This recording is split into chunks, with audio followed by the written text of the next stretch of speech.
Uchi's on or not? Uchi's not on yet, but Jefferson's on. We do have a quorum. I think when Uchi joins, I'll admit her to the meeting and all that, and And the time and she everything. can join. Yeah. Okay, And Jefferson, can you hear us all right before we? Yep, I can hear you all. It's my video here.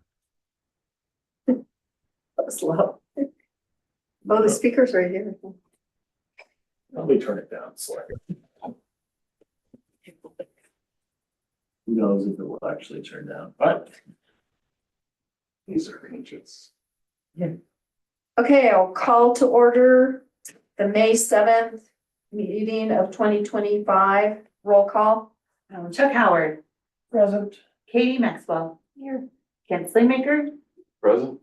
Chair Cindy Olson, Here. alternate Jefferson Litch, Here. alternate Judy Murphy, Here. Vice Chair Ursula Kruzalegi. Thank you. Okay, first thing we'll do is approval of the agenda as posted here.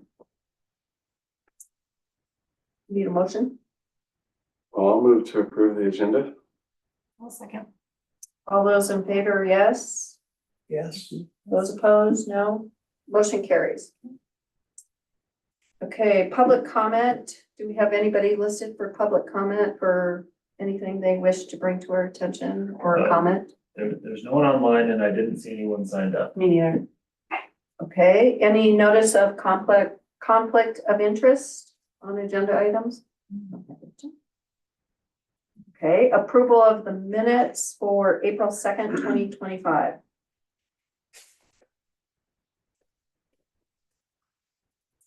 Motion? I move that we approve the minutes for April 2nd, 2025. I'll second. Okay, any comments or corrections? Gosh, it was the whole public meeting, right? Yeah, nope, I didn't see anything either. So all those in favor, yes? Yes. Opposed? Okay, motion carries. Okay.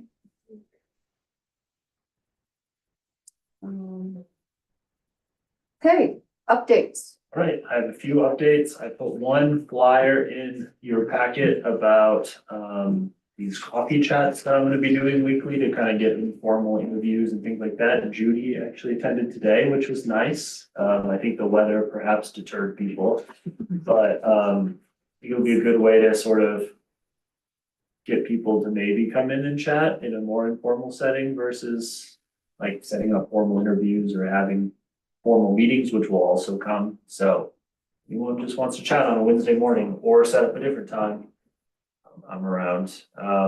We did our kickoff meeting last week. We only had about 20 people attending, but the interesting thing about it was I didn't know most of them. So I feel like at a lot of community meetings, I know 85% of the room. And at this one, I talked to at least 8 or 10 people I'd never met before who live in the community. So thought that was pretty positive. We also currently have 23 survey responses, which I've said at a community meeting a few weeks ago, I'm trying to get at least 100. So we're on our way. It hasn't been that long, so I think we'll be fine. And I will let everyone know when our next sort of comprehensive plan meetings are coming. So yeah, if you have any questions on that, around. Do you have a schedule for the comp meetings? We haven't finalized the next kind of like set of meetings yet. Okay. I'm trying to get that done in the next week or two to kind of say like, here's all the meetings for the next couple of months so that people can get them on their schedule and I can start sort of advertising all of them. So I'll send that out once it's finalized, but I'm expecting to have some more kind of like roundtable sort of meetings and things like that in maybe end of this month or early June starting, and then get more feedback that way, then work on putting everything together to say, here's all the responses and things I got so far. And from there, I'll then have some meetings to kind of talk about, well, these are the key takeaways, what are their big purpose. Now, is that something you would like to see some of us participate? I got a call that evening about it and had totally forgotten about it. And by then it was after 7 or something. Well, I would say, Um, certainly everyone is welcome to attend. And if you have feedback, I will welcome it. But if you don't, since we have talked, we're going to be talking about it in some of these meetings as well, so however you want to sort of participate in things like that, I think all of you already do quite a good job of shaping the future of the city, so. Well, I just wondered if it would help to get people involved in it or to give comments. And then you said only 20 people of the survey. Mhm. Which survey? I don't recall seeing the survey. It's gone out and I haven't sent just like Have you seen it? I'll send a link out to all of you kind of directly to it. Okay. I've had it in all of the sort of like things that have gone out, but you kind of have to look through and find it. So I'll just send it directly. Okay. That would definitely be helpful. And yeah, if there's upcoming small group discussions or things like that and anyone can attend, since you know a lot of what's going on, I think it would definitely help spur other conversation and things like that if you want to do so. I'm trying to get Uchi in the meeting. She having an issue with the link, so. Oh, here she is. I think Uchi just joined. Promoting her to a panelist. Oh, no, she joined at 6:07. Okay, so that's that. Couple other just quick updates. Cleanup day is coming up May 17th. The countywide, but also citywide cleanup. So, any cleanup items you get will go to the old bank building across the street here. There'll be a lot more people kind of out and about in the city doing cleanup stuff. The Rotary group that's sort of helping with the whole project has recruited some other community groups to actually take portions of the city and bring the orange bags and collect fashion things, which I think is really nice, because last year we really only got like stuff from people's basements and garages and things like that. So it's quite good for cleaning out the community, but there weren't as many people not actually collecting stuff. So if you're around in the morning, it's from 9 a.m. to 1 p.m. on the 17th. Do they still do the barbecue after? It's now, instead of it being Rapid. Saturday afternoon, it's on Monday evening. It's sort of with like at Tom Docker. But everyone who brings an orange bag back with trash in it gets like a free drink coupon for Tom Docker. Okay. So that's sort of the incentive, I guess, besides just beautifying the city. And we have bags here at City Hall, so if anyone's eager to get started, I can get you a bag anytime. Let's see, otherwise, two last things. Efficiency units, that went on a first read on April 28th. Second read of that ordinance that we recommend approval of last month will be May 27th. So that's moving along. And on extended stay lodging, we kind of have finally squared away the inspections process, and those will be starting soon. And basically how it will work is we're having myself and the fire authority start inspections off, and then if the fire authority finds any sort of issues or has questions, then we'll bring in Safe Built. And the reason for that is, well, one, this building official we've had from Safe Built, whose name is Kylie, has recently left Safe Built, so we're kind of in a bit of an overhaul, but their kind of head guy has said that he thinks that fire can do all of that without implicating like all necessary inspections without getting Safe Built involved. So it's only if we sort of notice issues that are clear, need a second opinion, that we'll bring him in. And that was talked about quite a lot last month, so I figured we should update on that. I went out to one property today to kind of just do an initial once over, and I was quite impressed, actually. So I can talk more about that after the meeting if you want, or because I don't know if we want to talk inspections in an update. Anyway, so that I think is promising. I think a lot of folks are on the right track. And that's all the updates I have. Okay, has anybody got any questions for Dylan? What about an update on the camping with ABA? Yes. I thought I noticed a wall up. And then a boat, Boat. there's a boat parked up there. I don't know about the boat. Wondering. But, the council did approve that conditional use permit for the next 2 seasons Okay, with a number of conditions, one of which was to improve the screening. okay.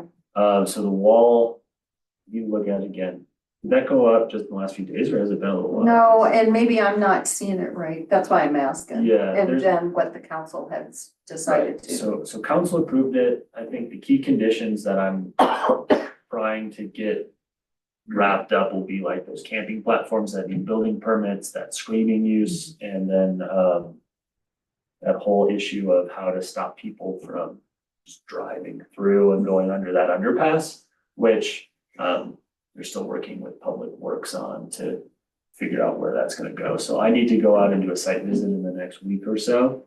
Yeah, because I think there is campers up there already. When the season start? You know, they were supposed to start rafting Friday.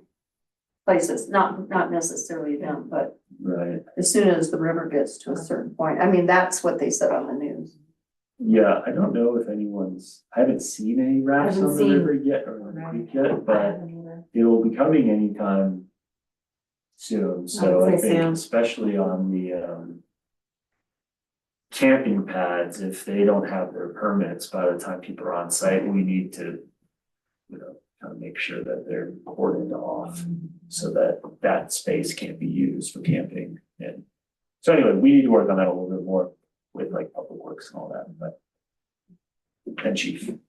But Chief said he would be doing he, as in the PD, would be doing somewhat routine patrols just to like go around and check on stuff, and I haven't heard anything yet about anything going on up there, so I can get an update on that. Okay, anybody else questions? Okay, I guess on to new business. Okay. 41 regs. Yes, so, so this staff report and the new business item deals with this 1041 application for the central portion of the I-70 Floyd Hill to Veterans Memorial Tunnels project. And, so this is the central portion. It was about a little over a year ago that ultimately the city approved the western portion.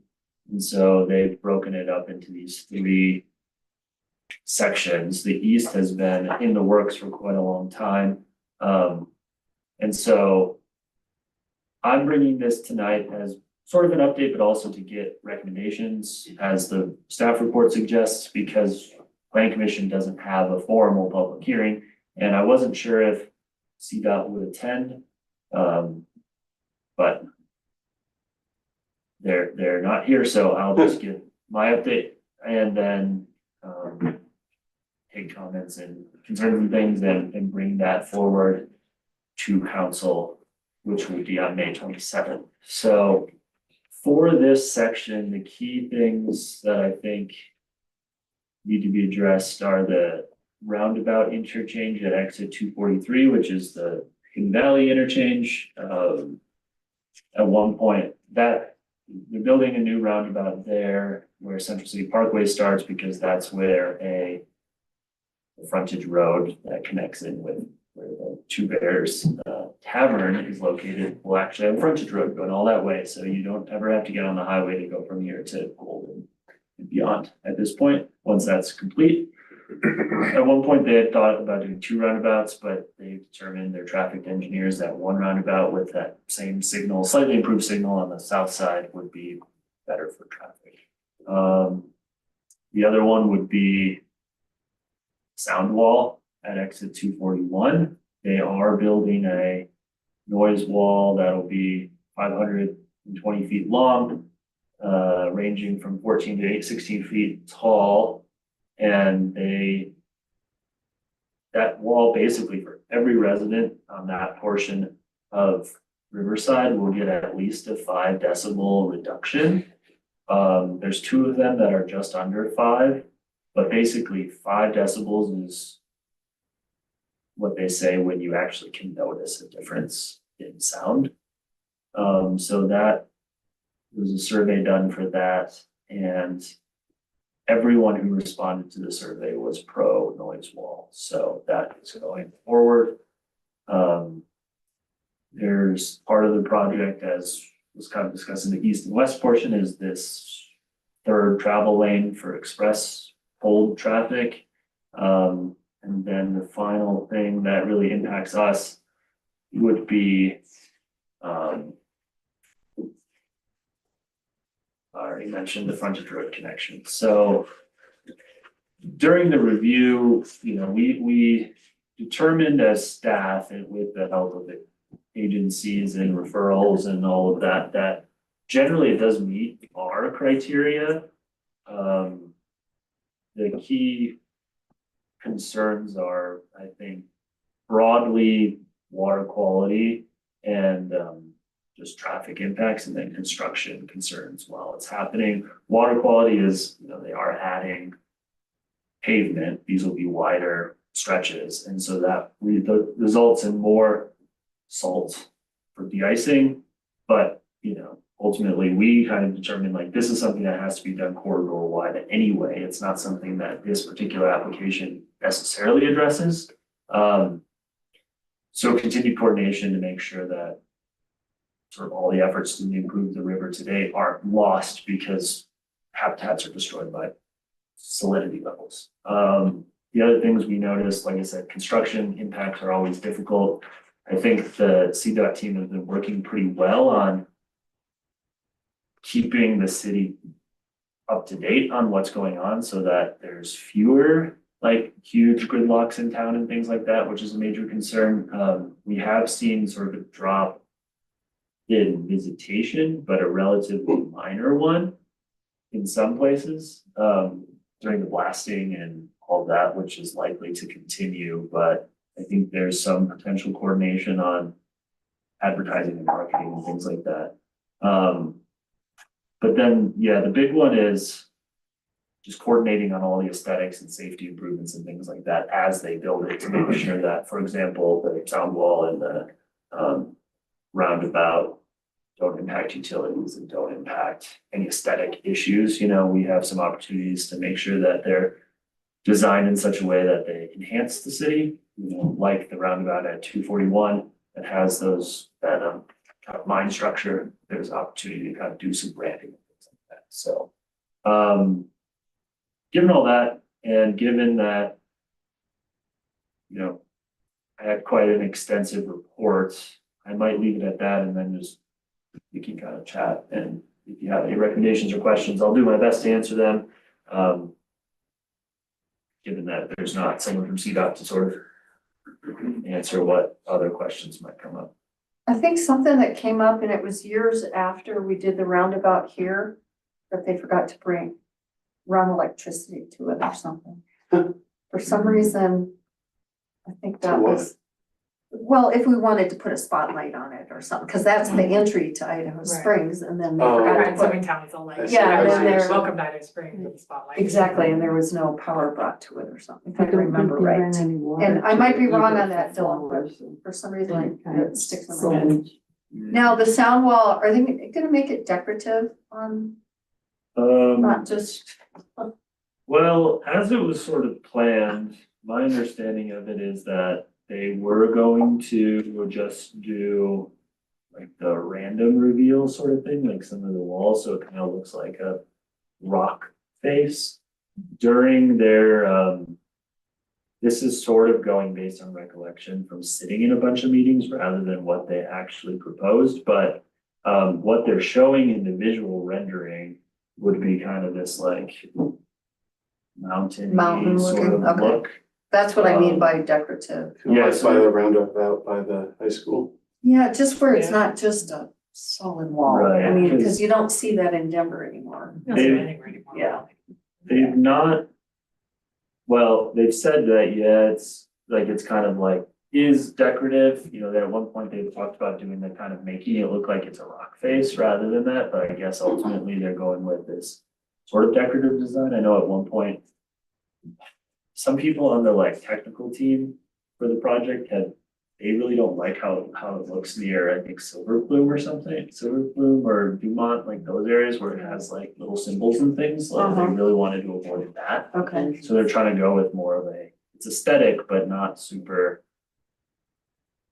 It's like pretty minor. I think the big thing from a city perspective on this wall is how to manage like lighting and safety in that area, because if you've been on that stretch of Greenway Trail, it's like right now just tucked between the creek and the off ramp. And so I can imagine with a 16-foot wall, there's no light and things like that, that would be quite a dark area. And early mornings and things, people that might not be as happy to recreate on it or walk their dogs or something.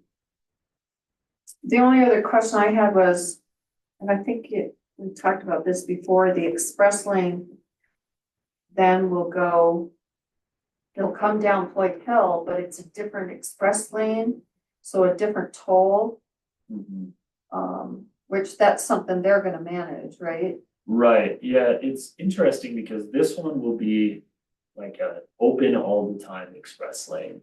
Okay, that was gonna be my I'm like, question. one now. Are they gonna build it the correct width? But then, It'll have the width and the shoulder in order to be open all the time and managed. And they've confirmed that semi trucks cannot go in that stretch, nor in the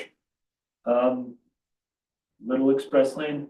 The smaller express lane that exists still will only be during peak hours, the peak period lane, because it doesn't have the shoulder. and So where will that switch be? it's between the tunnels and the off ramp. So like where you would get into the express lane now, there will be you can just continue through it.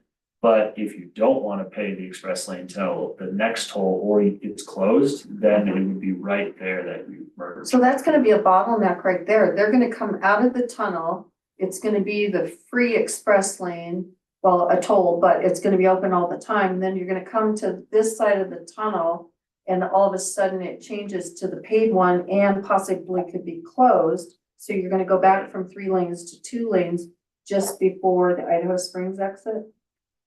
Right, that would be the concern, is the way that they've attempted to address it. It's shown in their executive summary and detailed description. It's like all that signage and stuff, but that I think is the potential for concern there, is that there's gonna be people going really fast in the express lane and be like, oh no, it's closed, I have to merge back. And then you're gonna have the ones trying to get over and get on the exit or get out of it, yeah. right. Or just stay in it. I just Keep think it's a going. potential dangerous spot. I mean, it already does get pretty intense, especially like when you want to take the Idaho Springs exit, you get over in that lane and then all of a sudden somebody's like, oh, I'm gonna move over and get off here too. It is a pay attention area.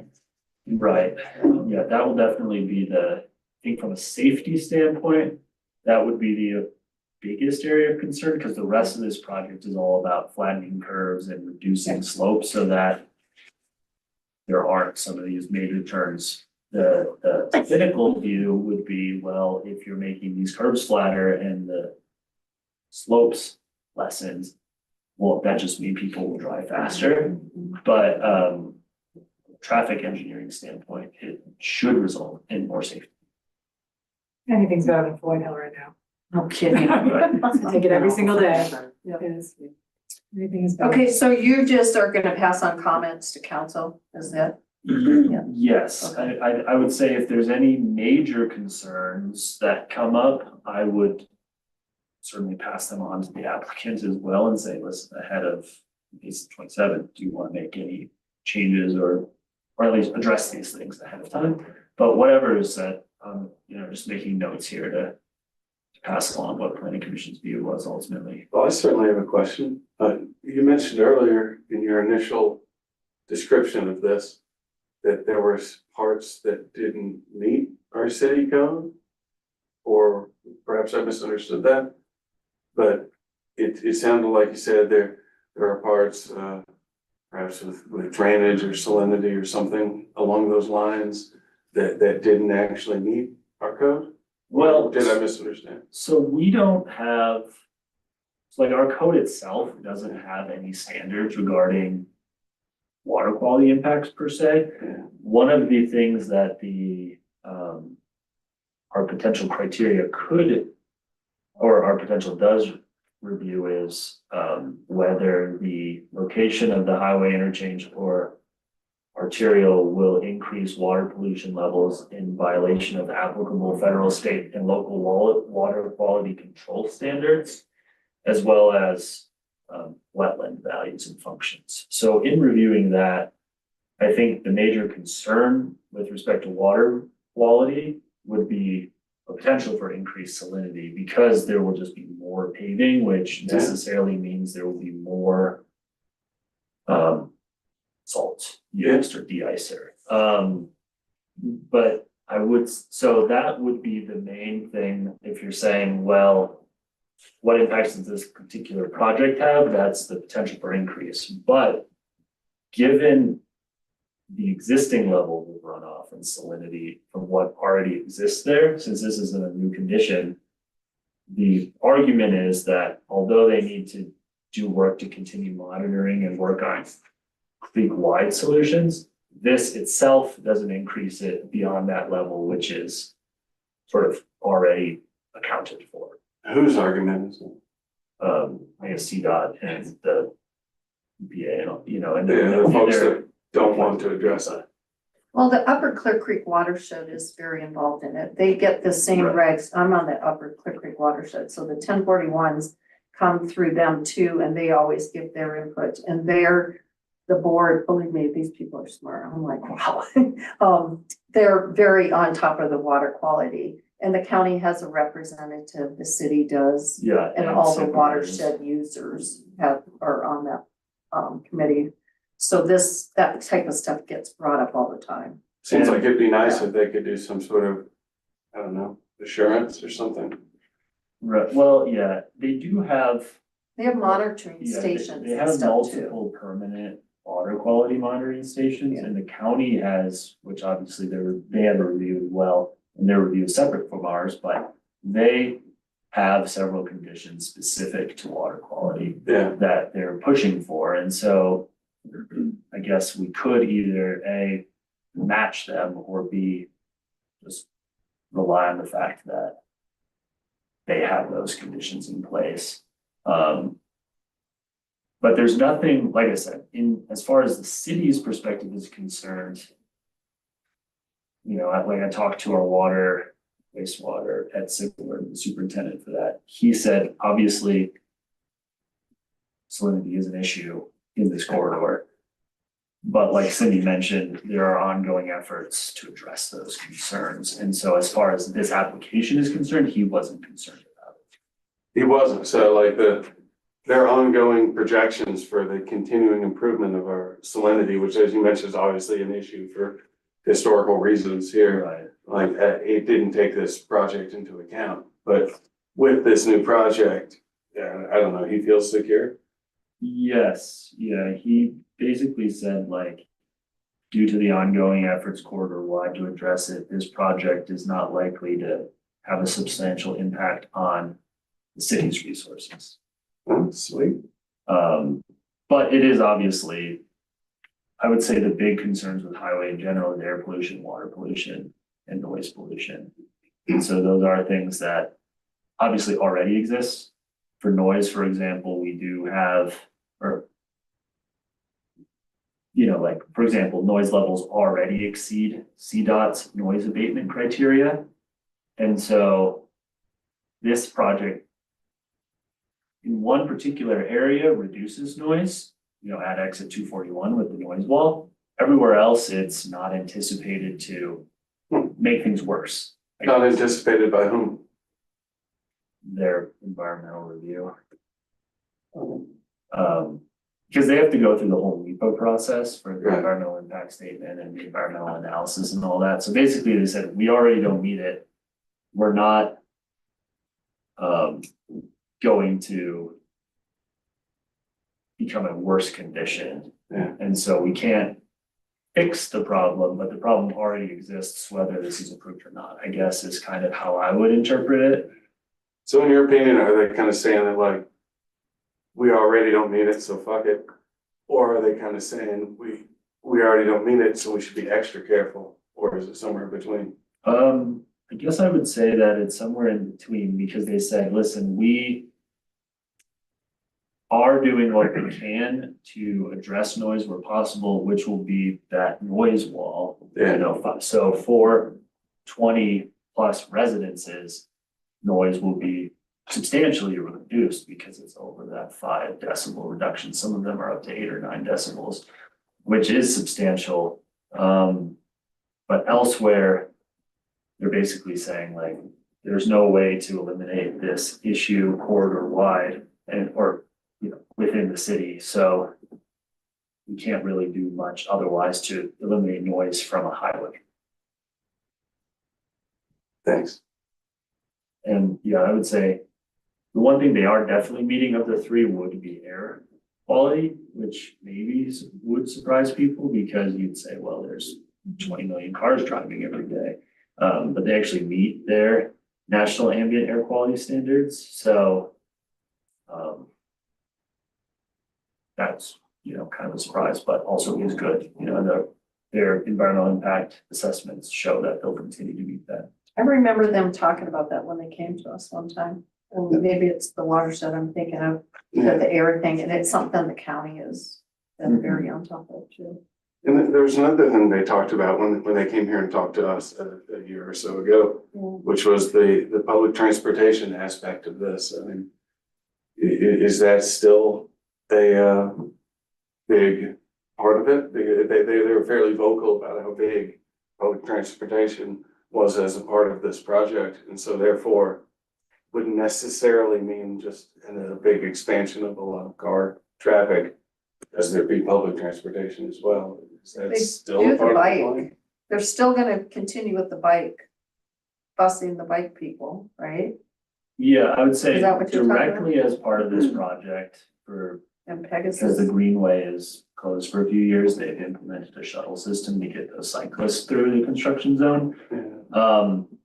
When it comes to public transport, I would say this project specifically is not designed to increase public transit availability, but because there is more capacity, I suppose, through this period, this 8-mile stretch, it helps them achieve their goal of bringing additional public transit, because their stated goal still is to have connections sort of along this corridor on an at least hour maximum basis, I suppose, whether it's a bus staying or a Pegasus or a snow staying in the winter or that sort of thing. So this does improve capacity for those goals. And I was told that the Pegasus can run in the express lane, but they cannot run currently in the peak period shoulder lanes because they're too narrow. But the Pegasus could run through this Floyd Hill stretch because it's full width. Could run or will run? What words did they use? Could run, it could run there, or Yeah, they I'm have saying, like, allocated the funds for Well, it to run. I'm saying that Pegasus physically is permitted to run in that lane. Because use Pegasus the does lane. currently run this corridor every single day, 8 times a day, I think it is. So, they're basically saying the express lane can be used by the Pegasus, which Yeah. should increase the speed of Pegasus through that portion of the corridor. Right on. Anybody else have anything? The only thing I had was that the merge transition from coming from the one express lane to the other express lane to no express lane. Gucci That or makes sense. Jefferson, I know being online is a lot tougher. Is there anything either of you would like to add based on what's presented and all that? Gucci put in the chat, we could recommend that they track and report data about the environmental impacts to see and make sure on time what their analysis is accurate, that their analysis is accurate. That sounds, Well, how can they do that? Yeah, I would be shocked if they We do a lot of stuff that is Yeah, way it's a good beyond idea. us. Yeah, I think like their permanent water quality monitoring stations, for example, do put out data kind of all the time, right? But it's probably just a spreadsheet that's thousands of data points long. And so I guess if we recommended something along the fact of they need to regularly report that data in a way that is digestible to the general public, I think that could potentially be a reasonable suggestion to help focus on that. Yeah, and it'll only help them as well, right, to tell their story from an understandable perspective. It's not gonna do any harm. I think they would want that out there in the public.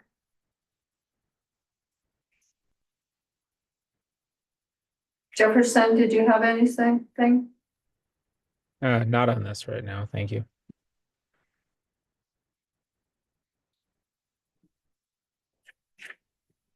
Okay, that was new business, old business.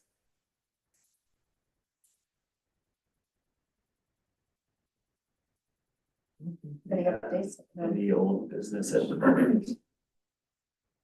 Okay, so we'll adjourn the meeting of May 7th, 2025. I don't have my, what is it? 6:36. Congratulations. Thank you. Great meeting. Appreciate it. Nice to see you. Yeah. Wonderful. I didn't wonder, don't get out of here too quick. I know. Don't run. Okay, so do folks want a break?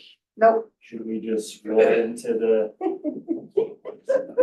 he's getting water. Just getting water, I'm good to Oh, roll. go Yeah. grab a They cookie. would want cookies, just put a lot over there.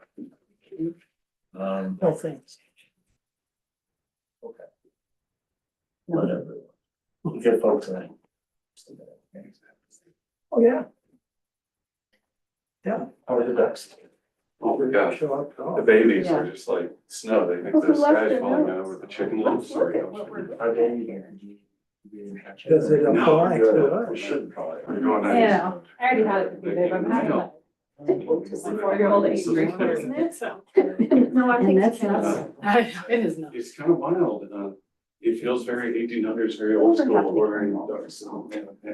Yeah, well, we recently got 4 chickens. Yeah. Left all the notes.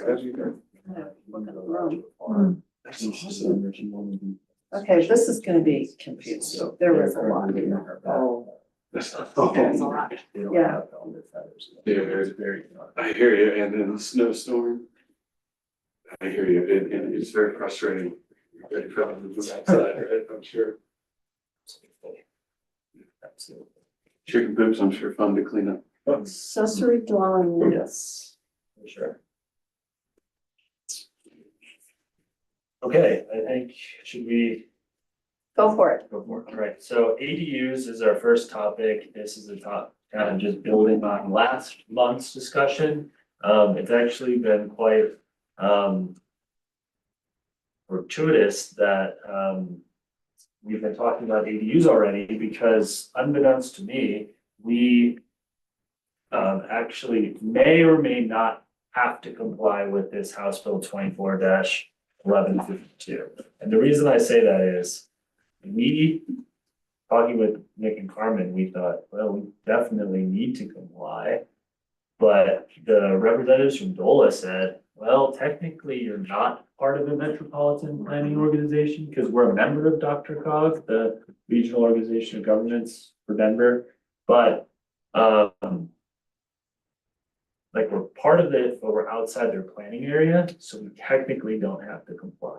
But because it's not that much of a leap from what we've already been talking about to be fully in compliant, I personally think we should comply because it opens up funding from DOLA to kind of help push out additional ADUs. And so what I thought I'd do is just say, here's the required if we want to comply, and then here's what we've kind of been talking about to just kind of show the difference and then get feedback. Because I think if we're good to proceed, then we can probably have a draft ordinance for next month. Yeah. So basically, the state law says that ADUs have to be required in anywhere that allows single family dwelling units. And so we currently have one that allows single family but doesn't allow ADUs. It's this RM zoning, which is rural multifamily. So at the very least, we need to update it to allow ADUs in RM. Now, at the last meeting, we had talked about actually allowing it in RM plus the historic downtown district plus C1 and C2, all the districts where currently there are single family homes.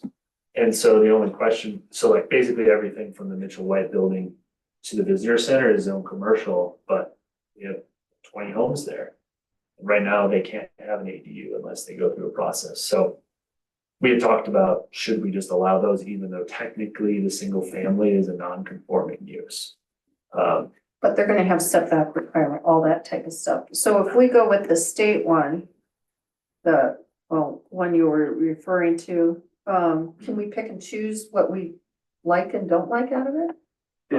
If we want the funding, we have to do everything that's outlined in that first section of the memo. That's kind of what I thought. Right, Okay. so I think the big one is number or letter E. To jump ahead about parking. I think the rest of them are relatively non-controversial because just allowing a review procedure to be administrative only is already what, it's just clarifying that if we add it to these other districts, they don't have to go to a public meeting. That would be the only clarification. That seems relatively minor. But perhaps it's not, maybe I'm underthinking it. Use of ADUs, we basically just can't say, well, anyway, we just have to tie the use to what single family is allowed for. We're allowed to say you can't use it as short-term rental, but you can't otherwise say like it has to be X, Y, or Z. So that's pretty minor. The size of the ADUs, it basically says, the law says we have to allow 500 to 750 square foot ADUs. That's pretty reasonable, but currently, like if you had a house that's only 1,000 square feet, we'd say you can only have a 500 square foot ADU. The law says we have to allow 750 if someone wants 750. So that's a pretty minor change. We're going further to even say we should also, for the question mark for that one would be, what if you have a 2,000 square foot house? Do we want to allow up to 50% like our current code allows and allow a 1,000 square foot ADU like we currently would allow to do? Or do we want to cap it at 750 to make it simple? But I thought we had to follow this to get the funding. Well, this is the minimum requirements. So we could say you're allowed ADUs between 500 square feet and 750 square feet. That would meet the requirements. But right now we say you're allowed it to be 200 square feet to up to 50% of the primary residence. So if you had an 1,100 square foot ADU, you'd only be allowed 550 square feet, and that doesn't meet the state requirement. But right now, if we said, hey, you have a 3,000 square foot house, our code currently says a 3,000 square foot house could have a 1,500 square foot ADU. And so if we just use the state's requirement, we'd actually be reducing the size allowance for those bigger homes. And so what I would recommend is we say they're allowed to be basically we would write it in, but basically if you have up to 1,500 square foot primary residence, you're allowed 750 square foot ADU. If your residence is bigger than that, then you're allowed a 50% of your floor area to be an ADU size, if that's makes sense. But we can talk about that more. I have a question too. Yeah. The ADUs cannot be used for short-term rentals, but can they be used for seasonal workers? Or do they have to be like a year lease? Yeah, basically anything over 30 days wouldn't count as that short term, I guess. And so we don't clarify what long term means, I guess. So as long as you're not Doing less than 30 days. right. And that, yeah. parking is the big change, and I feel like would be the one in this particular community that would be the most controversial. Because basically the state says, unless you, basically it says unless we don't allow off-street parking and we don't allow. It's kind of a confusing list of things, but basically it says that there's only a couple of specific conditions that you meet, then you can require an off-street parking space. But otherwise, you basically have to eliminate parking requirements for an ADU. I have it in here somewhere, but I didn't find it off the top of my head. And I think it says if you have a property and you have 2 parking spots, you don't have to require another parking spot for the ADU. That counts. You Right, can't add on and require another one. right, but then it also says, yeah, you can require additional off-street parking if there's no existing off-street space, the zone district requires off-street spots, and it's located on a block that does not allow on-street parking. So like, taking my house, for example, on east side of Wall Street, I don't have off-street parking right now. And so currently, I can't have an ADU at my house because we require off-street parking. What the state law is saying is that we have to change that because my street does allow on-street parking. Then we can't require me to build off-street parking. It doesn't make sense to be more restrictive for an ADU than the primary dwelling unit. Right, and we're not allowed to be more restrictive based on this law. I mean, again, like, if it's controversial, we could say, you know what, we just don't want to be eligible for the funding and we just won't pass this requirement. But yeah, like where I am right now, as a single family home, I could register theoretically 10 cars for the residential parking program, and I don't have 10 cars, but I know of a few places around town where people probably have 4 or 5 or 6 cars for their primary residence, and they park a bunch of them on the street. And so by saying, hey, you can't have an ADU because you don't have off-street parking does limit where an ADU can go in certain streets of the city. And so it would potentially increase parking demand in those areas if someone did want to build an ADU. I'm guessing that the impact will be relatively limited because there's, like, my house is an example, I probably can't fit an ADU on the lot because it's too steep. You know, so that's the one I think is most controversial because parking is just controversial in Idaho Springs. I would also say it's important to remember that the number 1 town in America in terms of ADUs per capita is around like 2.5%. So it's not like it'll be every house in town is needing a ton of extra parking. If we tied the number 1 town in America, we'd be at around 2.5%. Yeah, which would only be about Which would be nothing. 20 to 30. Which is a lot, but we're not gonna have that. Yeah. And I would be curious too, kind of 2 questions that, what, when you keep mentioning funding, what is the level of funding that we're talking about here? That will be missing if we choose not to go with the restrictions? It's not an incredible amount of funding. It's only about up to $50,000 per community. Okay. But what that could be used for is like a pilot program to say, hey, we're gonna waive tap fees for a certain number of people, or we're gonna use some of that funding to create these pre-approved ADU plans. And then also create some sort of pilot grant program. It wouldn't be enough to build, like, you couldn't take $50,000 and have the city build an ADU somewhere. Is that a one-time funding Um, Yeah, is it opportunity? annual or is it? Yeah. it's. This grant program, I think, is kind of like, hey, you know, if you do that, you're eligible for this pilot program. But as with a lot of this stuff that comes out of the state, it opens you up for any future funding as well. And if you're not, so like for Proposition 123 for affordable housing in general, and so, you know, our next topic on expedited reviews is relevant to that. Like, if you don't opt in and do everything that is required of Proposition 123, you're not eligible for any of the funding going forward. And so it kind of gives you opportunity for this one source, plus potential others in the future. And then do we know how, you're using your house as an example of, you most likely would not be able to build an ADU on yours.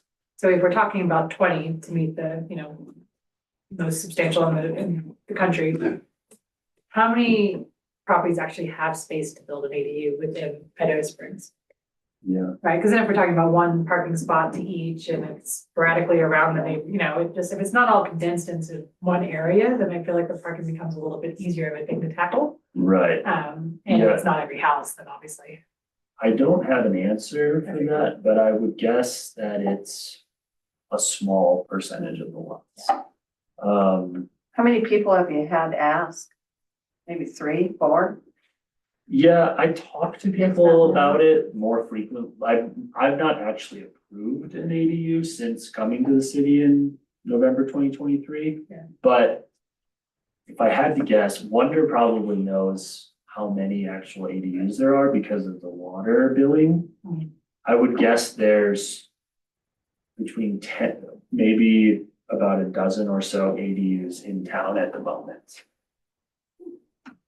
It's pretty awesome, actually. Yeah, When you think I'm about the kind of numbers. Just driving for like 25, that's yeah. Can an and- ADU be a multifamily unit? Or can there be multiple ADUs on one property? So our code right now would allow 1 per lot. And you could, like if you had a duplex lot, that's 2 lots, so you can have 1 in the back of each theoretically, because it's potentially. You obviously could do like if I had a single family home with a full basement, I could convert my basement to an ADU and then use that as the extra space and rent it and, do it the long-term rental, or I could create a totally new, like foundation and all of that, so. So it could be attached to your home. It doesn't necessarily mean they built a new unit. Right, Right. the key thing would be that right now, if you have an ADU, it's supposed to be 50% or less of the floor area of your existing, so you couldn't just put a duplex on the lot with 2 exact same size. You could not do that. No, because of the requirement that the ADU is 50% of the floor area of the primary. Yeah, if it was 2 500 foot Yeah, units. that would and you're- be, yeah, so if we, kind of do all of the state's required changes, then you could see that, for units that are 500 to 750 square feet, I guess you could build 2 of them right side by side that are identical and essentially have a But who's got duplex. a lot that big? I might. I do. Assuming I don't that pretend to do it. stuff's kind of just allowed, individual projects, who would they come before? Would they come before planning commission, just city staff? Just what, assuming we just largely move forward, what would individual projects come before in order to be approved? Well, right now, in the zoning districts that allow it, you can get it with just a building permit. Right. So you just apply for a building permit, and it goes to staff, Mhm. and that wouldn't be proposed to change. Yeah, We would say, yeah, you just apply for a building permit, we make sure that it meets the requirements, and then we issue the permit and you can build it. yeah. I personally trust staff, and to me, it feels like, it's necessarily gonna be a relatively small number of properties that are even gonna be able to do this, much less people who want to and spend the money, no matter how much support the city gives.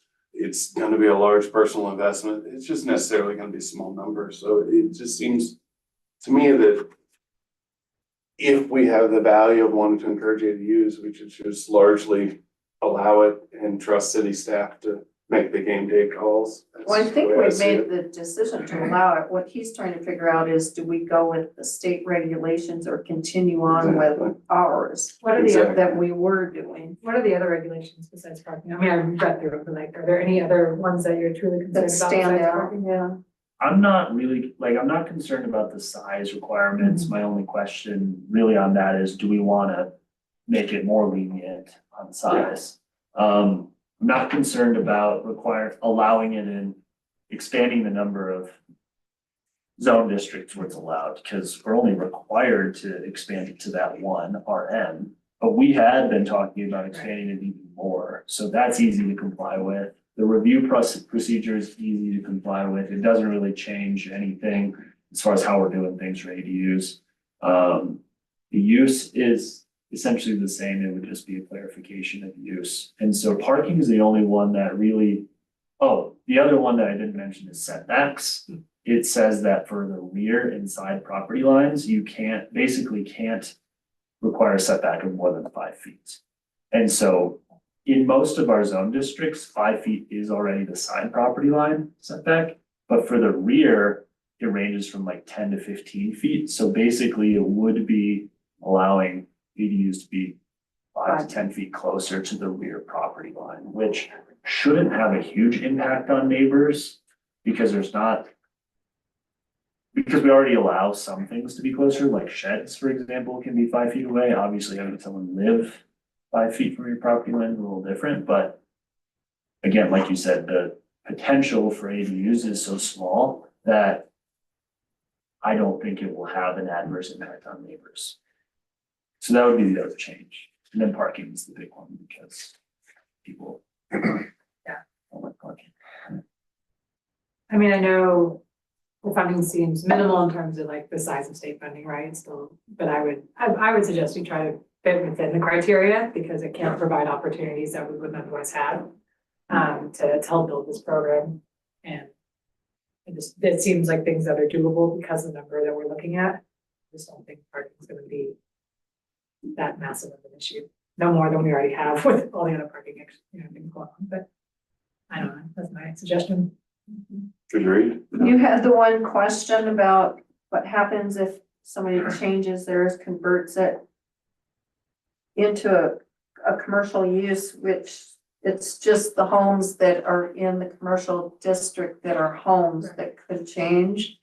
So what would happen to the ADU? Well, that's kind of my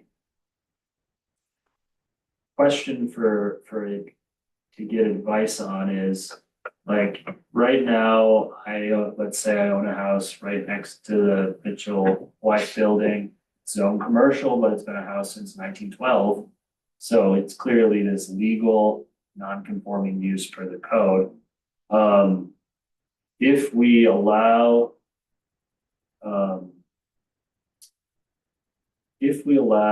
that use to also have an ADU, now we're creating the second kind of, I guess, legal nonconformity. And so then if you say, in my opinion, this is how it would go. I come in and say, hey, I own that house in C1. I want to turn it into a chiropractor's office. And I won't have housing on site anymore. You'd say, all right, well, what do you do with your ADU? We do allow in C1 and C2 and C3, which we're not proposing to allow ADUs, we do allow this kind of mixed residential and commercial occupancy. So I might lean on you a little here, Nick, but it does allow single family residential or 2-family detached dwellings as appears to allow it as an accessory use. Like it says in C1 or C2, single family residential is as a primary use is not permitted, but I don't see why we couldn't allow an ADU. You on a said commercial. detached. What if it's the basement of the? Yeah, well, I guess C1 and C2 do allow mixed residential and commercial occupancy uses. So in that case, you'd say, yes, we don't really call it an ADU anymore. It's not accessory dwell, it's like an employee unit or just like an accessory. I guess it's still an accessory dwelling unit, right? Yeah. It would just be accessory to that primary commercial use. So you could convert it to a employee unit, or you could live in it. And Or you're renting it out, yeah. So I guess maybe it's not actually an issue. Yeah, I but he it's was, your knowledge, just see it. Carmen had mentioned. I think it, he so- wanted clarification on what we thought about it. It's really only an issue, right, if we're expanding the zone district allowance above and beyond what the bill requires, right? I mean, Sure, but yeah, in C1, if I converted my non-conforming residential use to a commercial use, what's the harm of still having an ADU on that lot, I guess? Cause you just classify it as a mixed residential and commercial use. Yeah. And you'd say that- Practicality isn't any different than the Yeah. buildings in the historic district right now. Right, so yeah, I think as long as you all have direction that says we're okay with expanding ADU allowance into those commercial zone districts, then I don't think there's actually an issue. Now, you can't take the commercial place and turn it all into a resident, right? Right, Okay. right, so Yeah, yeah, once I'm you've fine with it. converted your residential home in a commercial district And and now put a business. eliminated that primary residential use, you can't go back. Right. Okay. Without getting like a conditional use permit. So I think we all agree on that one for that, if you needed that Okay. direction. Okay, perfect. And on the parking, everyone's okay to proceed with that for at least drafting the ordinance? Yeah. Perfect. Yeah, Uh, where it can be a topic of discussion with people, because like you said, it's probably one of the most talked about controversial things. Yeah, it's, okay, well, that's great. I think that's the direction you would need to draft an ordinance. Does anyone have any other comments or concerns? The water sewer tap fee things, right now, if it's in the existing building, they connect to that, but they probably get a different meter, but an accessory dwelling unit does get a tap fee. Yeah, and I'm proposing to wrap that into the discussion on incentive programs Mhm. because they're kind of more related in that way, but Okay. I do think it's kind of. It seems silly to say, hey, if you're building in your existing home, you're converting a space into an ADU, you don't have to pay the tap fee. But if you're building, like the way it works in the city right now is if you're building a standalone foundation, you have to pay a new tap for that. So like you're penalized if you want to do a detached ADU versus an attached ADU. So I think it would be potentially reasonable to say, you know what, ADU, at least you pay a reduced tap, But they still have to put a meter and everything in. right? But what about the other guy that had to do it? But like you said, that's for discussion on the other one, because I had some comments on that one, so. But Yeah, for this right now, you don't need that in here till yeah, that decision's made on this one. right. Yeah, I think these are unrelated because like I wanted to make the ADU focus on like, let's achieve the requirements Mhm. plus maybe a little bit more. And then if we want to talk about ways to encourage more affordable housing, then let's roll it into the discussion on affordable housing in general to kind of separate them out and continue onward with ADUs, because I think incentives will be more controversial with council in general.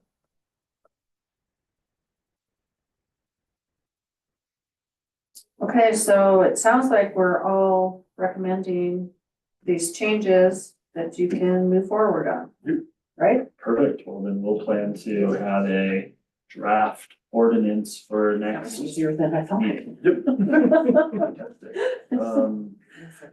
I think it's maybe the other one that's like. All right, onward, I suppose. Well, I mean, before we move forward, it's just a working session. You should come up here with us. Does anybody else feel silly? Like you're like lower? I mean, if you want to. She looks I'm comfortable. very comfortable. Okay, well, never mind then. Never mind. We tried to push Judy up there. Okay. I Never sat mind. up there last week and the chair was too low. I felt like my chin was on. They have a thing on them to rise on. I tried that. It didn't move. Usually just bumps you down. Yeah, I think we need new chairs in general in this room, but. Call Doge. I do have one question on that ADU before we go on. You've got possible additional changes pending city council feedback about reducing or eliminating building permit fees and reduced waiver on the tap fees. Mhm. Who then pays for that? Anybody? Or is that just something the city eats? Yeah, I think that would basically be the city saying we're eating that potential fee, profit, or whatever you want to call it, revenue, in exchange for getting affordable housing. And in that case, I think if we were to go that direction, we would have to put some sort of restriction on it that says this has to be long-term for someone who works in the community or as a family member or something like that, because otherwise we're giving away, revenue for a guest house or something like that, but. And some of it gets to the point where it's something that we've all paid for, and then to turn around and give it away, it doesn't. Well, it's all about, I mean, giving it away is one way to phrase it. It's all about what are we buying with our money, right? Right, And if we're buying housing, we should, like you said, have some guarantees on it. And less of a giving it up or eating it, more of a what are we investing in? right, and yeah, I think when we move Oh, on. that's a really good point. I think when it comes to that financial and other incentives, our third item on the work session, I think that would have to be the case for any of those incentives to come into play is we have to be guaranteed that this will be some level of affordable. Because why offer, because we're essentially buying affordability as opposed to building it ourselves is the goal of all of that. And how do we define affordability? Well, that's a question that I will have for that item. And so Cindy, do you want me to just Sure. move to that item Yeah. and we'll Yeah, jump back? if nobody next? has any other questions I have on the one, ADU? I've got one question. On the ADU, is the ADU required to have its own tap? Not, what you're charging for it, but tap as far as off of the main, Oh, right, like you Physical- the a physical physical connection. infrastructure? That's a good question. No, would be the simple answer to a more complicated question, or, Public Works and Water and Sewer want to get everyone onto that system, because right now, basically you get charged for the primary residence at 100%. You do get a multiplier reduction for an ADU and for other things that use water, but Just if you're like on the apartment. same thing, like if the ADU is just not paying at all, they refuse to pay their tap, you can't shut it off if it's on the same. Imagine it's a similar discussion for sewer and other utilities. Right, yeah, so I think the goal would be, like, they're typically on separate meters. I guess technically you don't, I guess you have to be if you want the reduction multiplier. You have to have a separate meter, but you don't have to have a separate physical line. I think years ago when they started that program, if I remember right, they did, when they redid a street, and then you could tie into the main and do them separate, they separated some of them. When you think of all the streets in town, not every street's been hit there. Right, And then but they didn't have to pay for the new tap. It was something that they did at that time. Yeah. yeah, if someone wanted to put in a new line and tap into that new line, then they would have to pay to tap into the main, whereas if you just. Basically a subdivision instead of an ADU at that point, I wonder if they make them. now. almost. Yeah, I mean, like, you wouldn't be able to sell the lot separately or anything like makes that that, but decision? it certainly is cheaper Oh, for is it? someone to not Yeah. physically have to create a new line. It's New service line. 20 years ago. And that's about, I was gonna say, that's probably about 20 years ago. I remember we did that, yeah. They wanted all 16 trailers and trailers. Kent, remind me of your That's question right. on the incentives? Oh, we'll get back to, I was just asking if we had a definition for affordable housing, Sure. Are we good to? but move on? yeah, later, that's the next one. So the city does not explicitly define affordable housing. The state does in state law and Proposition 123, and that definition essentially means, it has to be, it's a rental housing unit. It would be at or below 60% of the area median income. If it's a for sale housing unit, it would be 100% or less of the area median income. So that's the state's definition. We could define it more loosely than that, I suppose, but I don't think we could define it as like only 40% and 80%, for example. Now, if we were doing financial incentives, we could certainly say, we're only gonna give it to you if it, like, we're not required to do financial or other incentives. We've been this has been discussed a lot because there's a need for housing, but there have been a lot of developers kind of talking about potential affordable housing redevelopment projects and things like that. And part of that has been, hey, we can't really do it at the level you'd want unless there's some sort of buy-in from the city, if you will, as far as supporting it through reduced fees and the like. How does an area? Who says what the area median income is? Is it like through the state? Is it a designated map? Is it area meaning counties?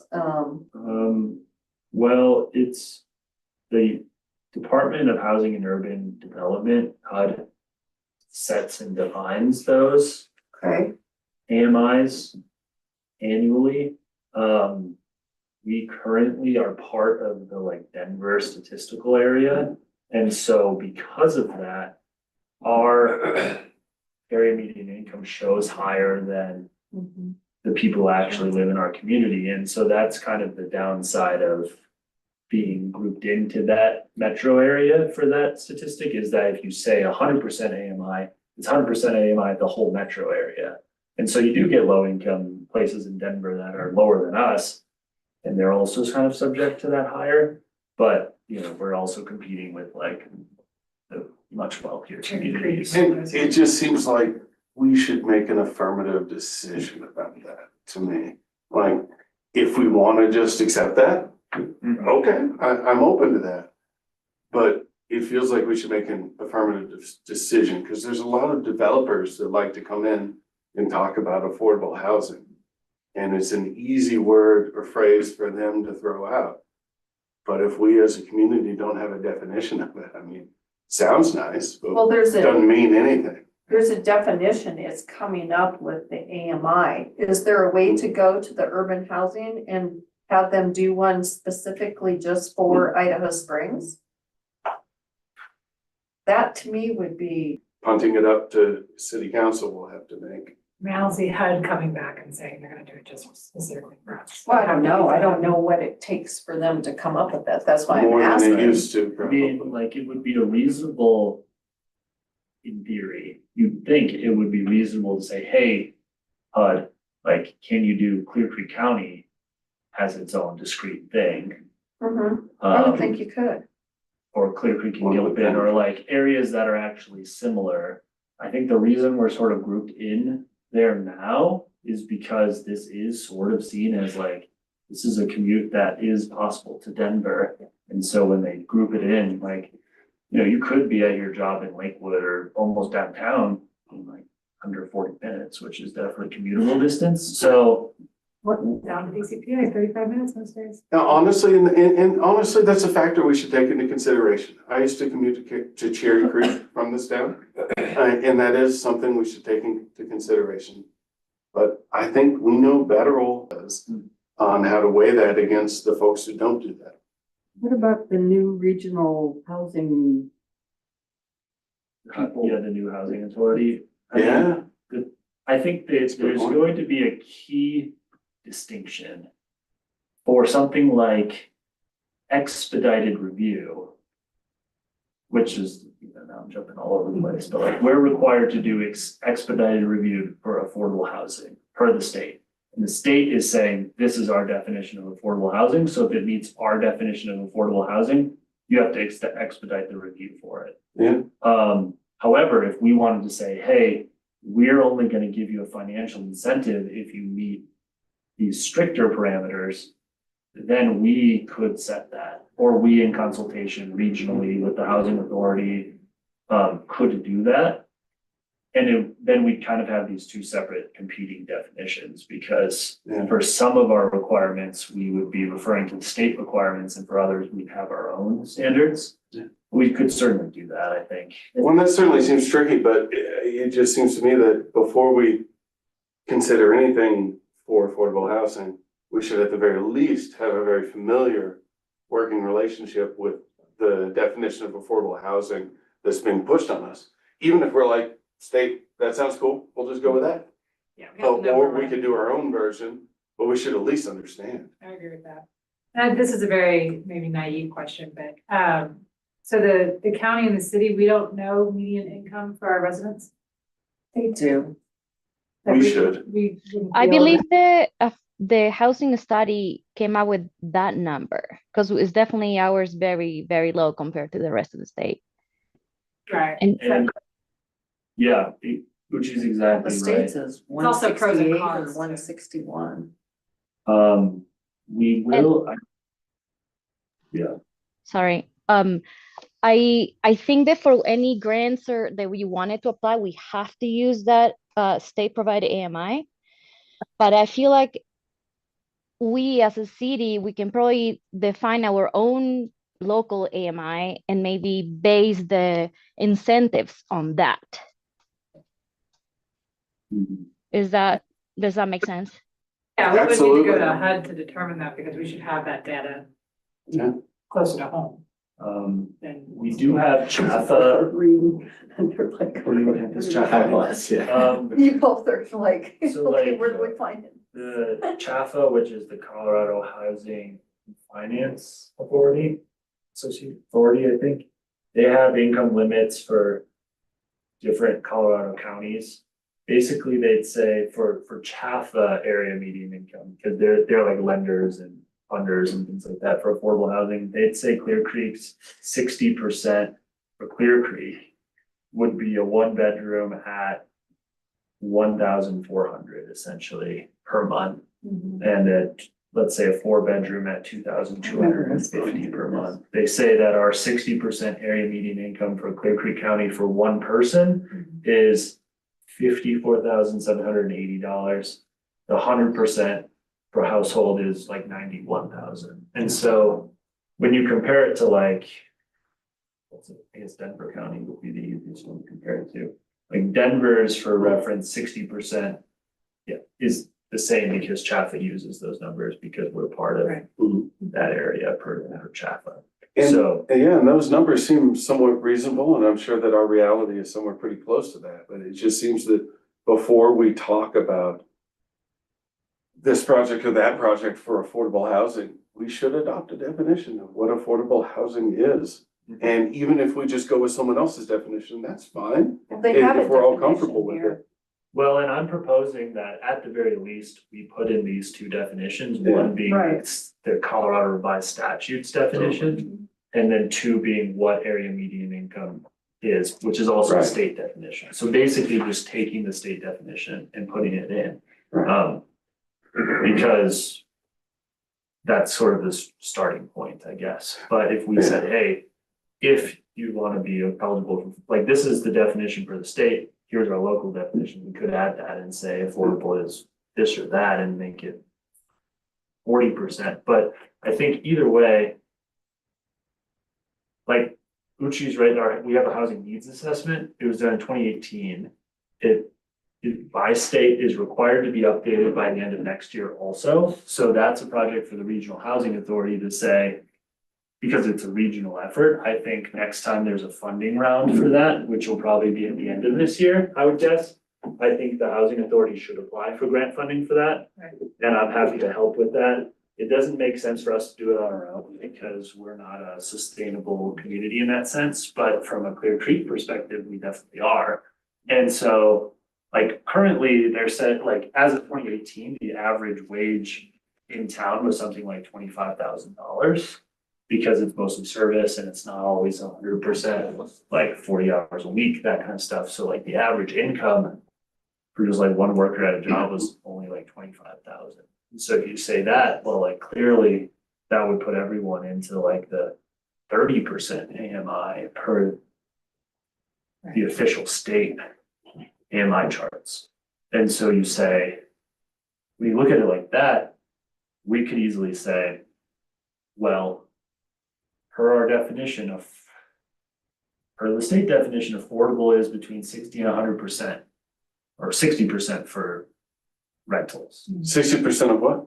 area median income. The AMI. Meaning that 60% of your income is going to, No, they're saying like if your median income is $100,000 a year, the 60% of that is $60,000 a year. So you're in the lowest 60th, Oh, like a that lower percentile. Yeah. Yeah, percentile. 60th percentile or whatever. But you could also be like 120th percentile, you know, and a one bedroom would be affordable at $2,900. Because they also say affordable is using no more than 30% of your income on Right. housing.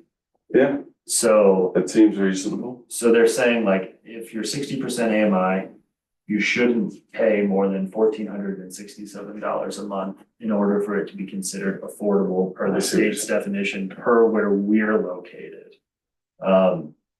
Since we're in that, if you're talking about a county like Conejos County, that same percentage is like $400 a month lower, you know, Yeah. and that's set by the, you know, those areas. So yeah, basically, I think that is a key question is how, I think regardless, we need to define it. No matter what we do, I think it would be wise to define it.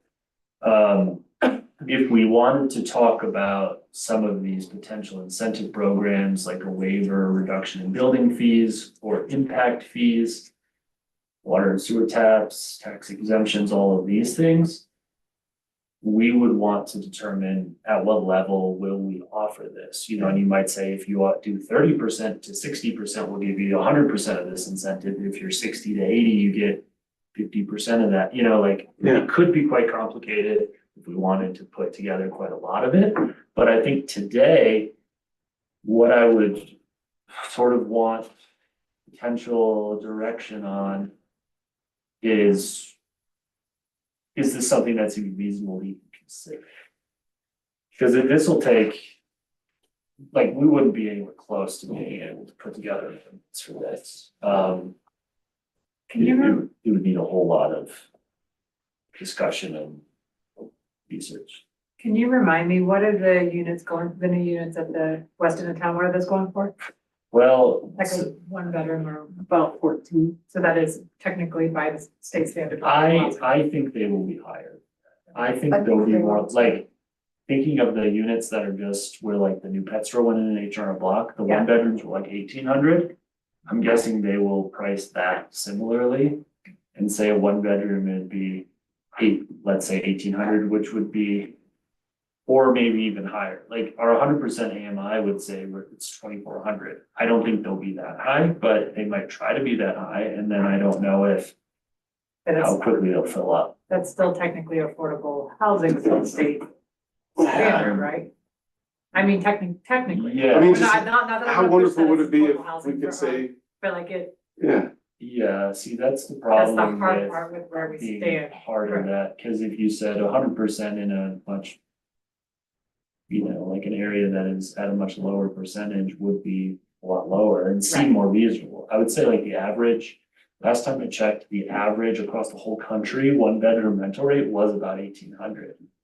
But that includes, you know, Illinois or Iowa and New York City and all of that. I think that's So- why it's important for us to define it based on us and not based on Cherry Creek and downtown Denver, Mhm. right? Because we are very different, and so then all of a sudden now, and we might call it affordable housing, but for our community, it's not. It's not realistic that 2,000 is affordable for the people staying here, and so then we're defeating the purpose of even what we're trying to do here. and if we don't get it right, or if things change, we can Yeah, well, of adjust, course we can change, adjust the Right? definition. Everything's gonna changes over time, but. at We least should it's have starting. the strength and courage to make a definition of what it means here. Yeah. And if we end up building some housing that isn't affordable, I mean, that's good too, because that increases the housing stock in general. Well, I thought that was the point of the. affordable Exactly. Was they weren't supposed to be Exactly. affordable housing. Except the housing that we need is more like 60% AMI below and the other extreme. Yeah, we need all levels. Right, see, that's the exact thing is like, I think. Especially, the thing to consider is with these 119 units coming on board. At the field house and potentially, you know, up to 45 Yeah. single family homes going at It's Silver not Creek gonna need Highlands. anymore. What's the future need going to be for like that 100% ish housing, give or take 20%? It seems like where the need goes is exactly what Uchi says. Like really, it's like not even 60%, it's like 30%. Right, and that was what I was trying to get to, Exactly. is that, Right. you know, this, we're skewing the picture when we're saying affordable housing by that, because people are gonna say that is our affordable housing, that's not what we need as a community. We Right. need much, much lower housing costs for the people here, Right. not 1,800, 2,000. That's not affordable, they're not gonna. Maybe affordable isn't even the right term. Maybe there's some other term. But Right. it just gets thrown around a lot and it doesn't even have a definition for us in this community. Well, the other word that I hear a lot that is not defined by the state or anything is like attainable housing. Because, you know, like you could create a different like you can call it something else that clearly defines like. It's actually attainable for people who live in town. Yeah. That, you know, it doesn't have to be called attainable, you know, it can be called anything, but we could. You could almost say affordable for this, the state mandate and attainable for whatever we decide to define it as, right? So it's Yeah. talking about the same thing with different words. And we can call it lemon pie, but like just when a developer comes in and says, I'm gonna build 80 units of affordable housing, we can What is then go to a chart and say, well, technically, this isn't affordable according to our definition. Or it is, great, whatever. So what I'm hearing is that in theory, planning commission, we'd be in support potentially of incentives if it actually got to the point that it made, like this housing was actually able to be lived in by people who can afford to live it, who live here now. You know, or would be Or looking moving to in move here, on correct. like an Idaho Springs or Clear Creek County salary, not on a Denver salary. And until we can define those parameters and say, this is what we actually want to support, there's no point in like talking about actual incentive programs. Or maybe there's a point, but like that's the key element to get to, and then from there, like maybe we potentially consider a lot of these options. And we gotta come up with that AMI. It's interesting the way you just stated that though, because I guess the whole point is, what are we trying to do, Yeah. right? Are we trying to keep the median level of income where it is for Clear Creek? I'm not saying we're, let's say wrong, but like, if we're having people move in, are we wanting people to move in to only be able to attain a certain level, or do we want higher income to move in? So then it's a higher rate. Oh, am I making any sense? You're making sense here. You seem to be speaking to what's our deeper goal? Well, yeah, like, are we building it for the current community now, or are we building it for people to move here? Right. And so if people are moving here, are we pulling people who anybody can afford to live here, which is great, I think we want, but like, I don't know, it's just, It's almost The gonna way be you- both, right? yeah, so. Yeah, I mean, me personally, and I think a lot of people probably feel this way, is that the goal of the city is to meet the needs of current residents while also providing for future residents. So like if the goal is, so I think the goal should be, we need to ensure that everyone who currently like maybe works in town, certainly the people who currently live in town can't afford to continue living in town. If you already own a house, maybe that's not who we're necessarily looking to accomplish, but people who are renting and are spending too much money, finding them a place that is more affordable, that actually hits their income level. And if I'm like, you know, people who work at the downtown businesses and have to commute up from Denver because it's too expensive here, like the goal would be to get those people being able to live where they work. And it's a tough question, because it is like, it's not our fault. We didn't create the housing situation. But like, when push comes to shove, are we looking out for current folks or future folks or what? And this is not an easy question. I think to the cities, sorry. I just did the math on the $70,000 salary. 30% of that comes out to $1,750 a month. That's high for here. That's not high for here though. Where is it, I mean, what are you saying? How many The salary is. How many Salary? people make $70,000? Not Here, really, I live mean, I here. look at what our people make. Yeah, 70. I mean, they're Most most folks- are I'm paying. happy to share with you guys. I have been working in the school as a para, and I don't make more than $2,000 a month, and I would not be able to afford any of those apartments if I was by myself that are being built. So if we wanted to be able to house these people that we need in the schools, in those positions, that we definitely need to figure out an actual affordable option for them that we don't really have right now, I don't think. I think that's the perfect example is, if you want to focus on a Schools. specific one, schools, if we want to increase and better our school districts and everything, we need to be able to have people who live here can afford to live here. And, that is not the same salary that you get paid as a school teacher down in Denver or Jefferson County. Living salary, so it has to be focused on a different person. Well, it sounds like we need to figure out what the AMI is, and then with the housing authority, the one that they've developed. To me, it almost sounds like that needs to be updated. You're talking 6 years ago already. If they did that in 2018, 7 years. Yeah. By the time we'll get any results out of it, we're talking 8 years. That's a big difference. The economy's changed a lot. This area has changed a lot in 8 years. Yeah. What did you say the average salary in the county was? Well, per the housing The old one. needs assessment, the salary was like 25,000, which fits. with- Well, let's do a generous bump and say it's 35,000, multiplied by 12, that's, You did 30% of that. multiply by- and then 35,000. times 0.3 of that, I mean, that's $900 a month. Right, and that salary is per person, right? So you say, okay, 900 per person, now you're looking at more, but now we're spending more and more. And the reason, I do think, like, to some points that have been raised, like getting a new housing needs assessment is critical. And also working regionally as a county is really the solution, because there's no way that Idaho Springs, where we're in this valley, can build our way out of it alone, right? Like, there's just not enough space, and we're kind of a county, regional economy.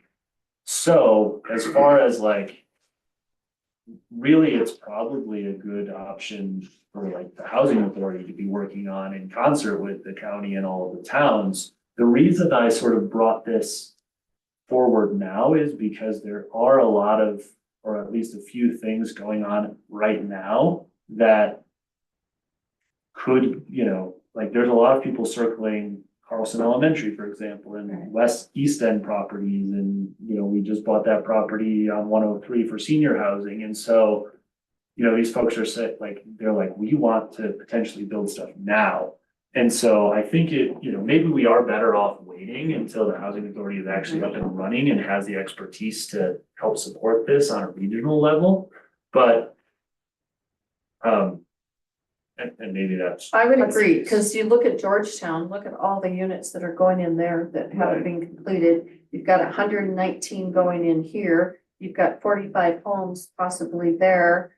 I heard that the school is under contract, and that's development with looking at more housing. I mean, I don't know what Right, what? but none are affordable. There's no definition. Well, of no, affordable. there's no, Well, exactly. if you wanted- There's no if you even wanted, definition of affordable. For this I mean, so conversation, like a no, slight parameters around what are affordable here in town, none of those would actually. But you look at, what's the unit down here called by It's a lot right the one? Which, here. Riverbend, yeah. I look, Riverbend, that's right. I look at that as affordable housing. I mean, we have people that apply and get in Yeah. there, And so. Riverbend was like, as it was built, it used low income housing tax and high tech. Yeah. And that was like 30 to 80% range, with the average being somewhere there in the middle. So, And that's been like- successful. and that is truly like what I would call affordable housing. I would agree, that one's That's- kind of been a success. Like, as you push, but those kind of projects, like, that one's sort of unbelievable, right? That they were able to do it without community funding, but these days, it's so much harder to, like, the cost of construction is so much higher now. Right. That, like, basically every community is saying, like, or developers are like, well, we can't build at that level of affordability and still turn a profit at all. And so then you say, well, how does the city not become, or the county or community as a whole, like, we don't have the capacity to be developers Right. or landlords, so how do we get people to build it today? Well, traditionally, the way that housing has become affordable is to age into it. Previous luxury housing ages into affordability. That has mainly been the way that America has made affordable housing over 100 years or more. So, I mean, trying to intentionally create affordable housing is an uphill battle. I'm not saying we shouldn't do it. It just, let's not pretend that it's normal or easy to do. But until we have a definition of what affordable even is, I don't see how we can even really talk about it. It just doesn't even make sense as a conversation. You know, because a developer will come in that door and promise 20% of the units will be affordable. And we'll say, that sounds great. And then they'll finish the project and we'll realize we never really defined what affordable meant. And so I just don't really see the point in talking about affordable housing until we define what it is. We can adopt someone else's definition. We can adopt the state's. We can adopt HUD's. That's fine. But for Idaho Springs, what does affordable housing mean? That's my question. Does anyone have I mean, we talked kind of around it, right? But like, what would you say is affordable housing? I would love to just adopt an official definition of what it means. We've had it in so many things. I've been on this commission for 4 years, and that was my first question 4 years ago. And I was told we need to wait for the multi-jurisdictional housing, and we need to wait for a needs assessment. And now I still hear, well, it'd be nice to wait for more info. Well, they need to update it. We are the decider. No, We need to decide on the They decision of created what this affordable housing housing means. authority through the county and each town participates in You it. know, if So we're not that's able the to update. afford to make as much affordable housing as we'd like, that's fine, I get that. We live in the real world. But I'm not going to vote for a single more item that mentions affordable housing until we have a definition of it. That's just all there is to it. It's ridiculous to talk about it when we don't have a definition. It's ridiculous. So, just for direction, I would like a definition of affordable housing, He put even one if in we here. just adopt someone for else's. direction, do you believe that this affordable housing definition included in proposal number 1 meets? Yeah, sure. Meets? As long as we have a definition, I'm fine for moving forward with it. Yeah. What do y'all think? I think it meets it.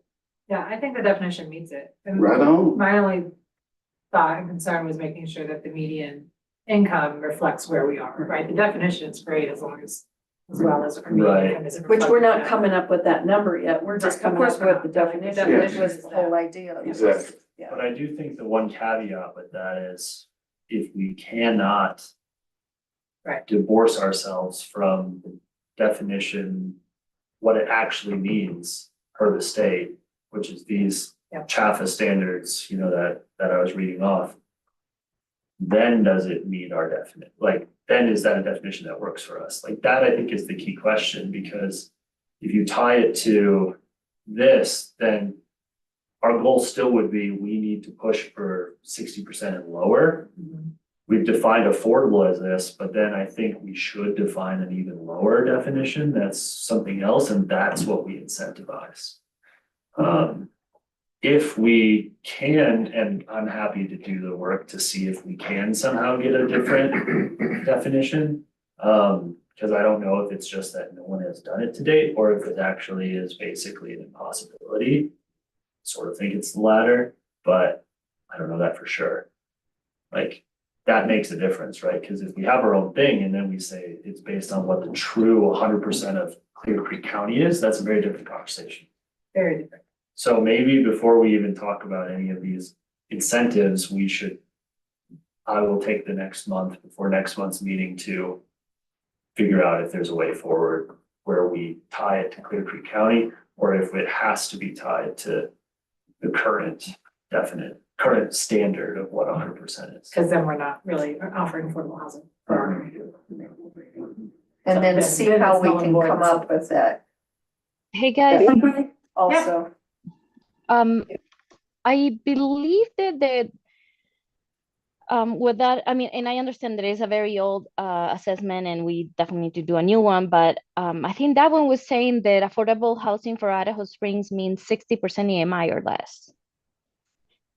So I doubt it changed that much. It's probably less now, right? But I mean, I think we can start there. That's what we're trying, that's what this says, Uchi, but, and then 30%. Well, that's what it's gotten here. What we're trying to figure out is where do we get the right AMI number? Like, do they, in that assessment, did they get it through the county? Did they get it through HUD? I think that is from HUD, but that's why the percentages are the what we use, because some cities will do 80% is affordable for us because we make more money, but Idaho Springs will be 60 because it's lower. So it'll be, so the percentage is what it tell us from the average. We would go to probably 30 to 60 will probably be ideal for Idaho Springs is my thought.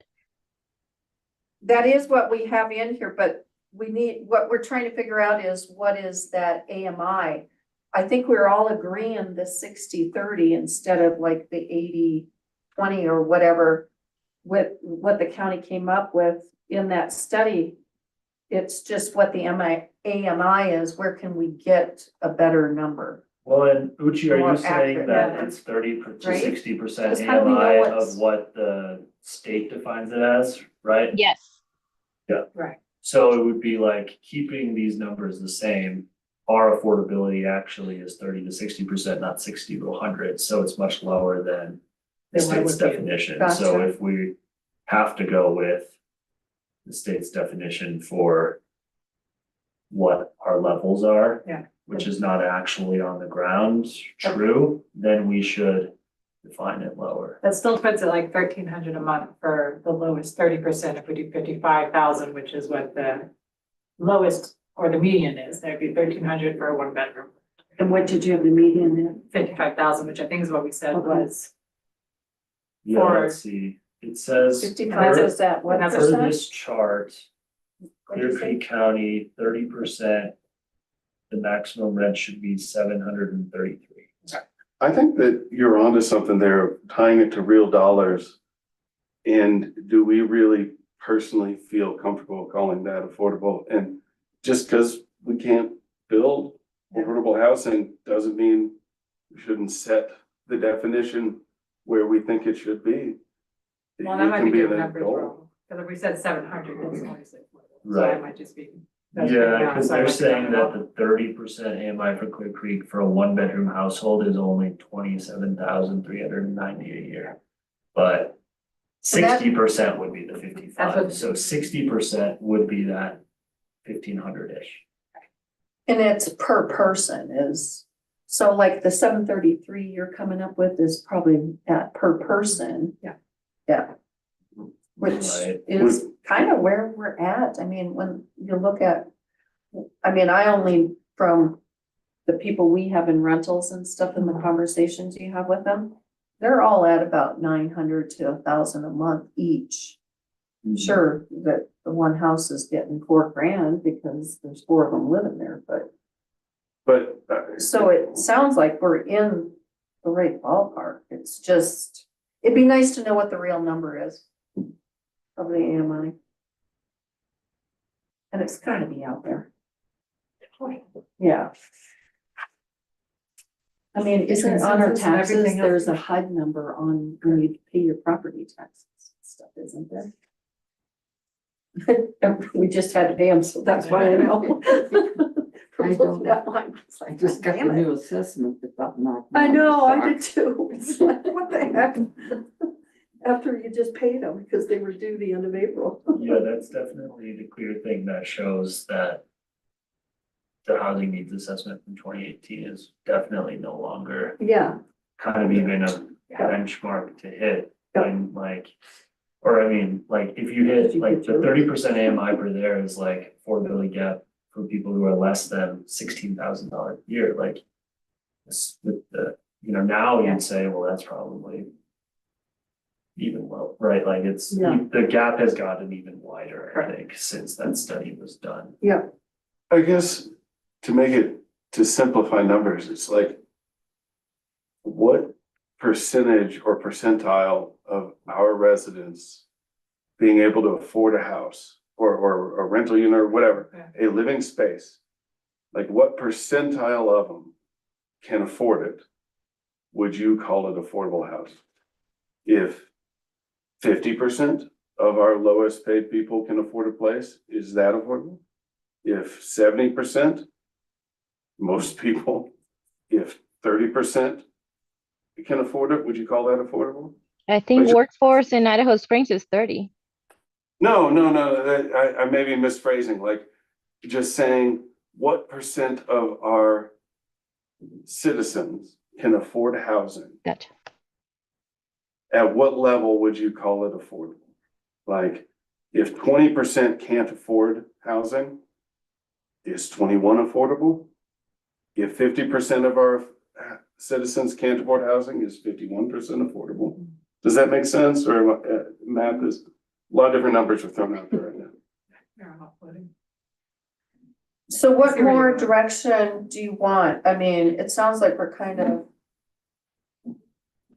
do the definition, come back with this. I'm looking at some of the notes. I made the reduction in level of revenue for small applications. Are you wanting some I- clarification on some of these still? I don't think we're far enough along to Okay. really get into it. I think we do need to really hammer out these kind of simple things to determine what actually will help address the issues that people who need affordability are facing, as opposed to putting standards in place that don't Right. actually move the needle for the people who actually need housing. Like, is there anybody that come in and build $700 a month units that can, like, how much do we have to incentivize that for it to make it even happen? Right. Because of the cost of construction and because of everything else. And so if that's where our level is Yeah. $750 a month.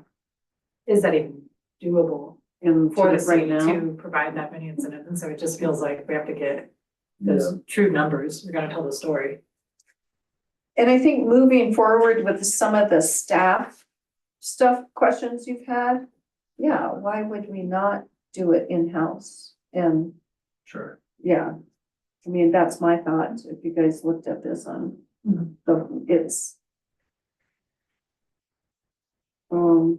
it's it's figuring out what is small and what is large was the question I had.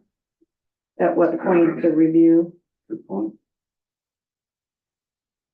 Oh, for like expediting the, like. Not the expediting part, isn't that the next thing?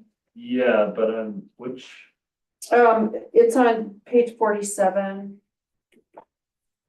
Number 4, it's just a note I made. I mean, if we're gonna kind of skip over this, I'd have to read through this to remember what I was thinking. well, that one actually is from the fast track expedited Okay. example. The like, yeah. Oh, So, yeah, it is, potential, yeah, okay.